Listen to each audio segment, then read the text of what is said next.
Trading view प्लॅटफॉर्मवर MRPL या कंपनीचा शेअरचा चार्ट लावलेला आहे. वन डे टाईम फ्रेम आहे. वन डे टाईम फ्रेममध्ये तुम्हाला दिसत असेल की या ठिकाणी ट्रँगल तयार झालेला आहे आणि हे ट्रँगल कोणत्याही बाजूला ब्रेकआउट देऊ शकतो. जर खाली आला हा शेअर आणि रिटेस्ट केला आणि रिटेस्ट करून जर खाली आला तर एवढं टार्गेट त्याच्यामध्ये मिळू शकतं. किंवा हा शेअरचा चार्ट इथून वरती गेला, वरती जाऊन ब्रेकआउट दिला आणि ब्रेकआउट करून रिटेस्ट करून वर गेला तर त्याच्यामध्ये एवढा टार्गेट मिळू शकतो.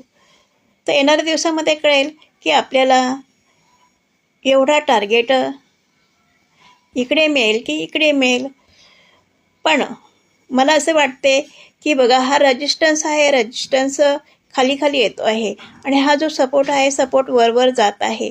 या ठिकाणी हा सपोर्ट याच्यापेक्षा हा वर गेला आहे, हा वर गेलेला आहे आणि हा रेजिस्टन्स खाली आलेला आहे.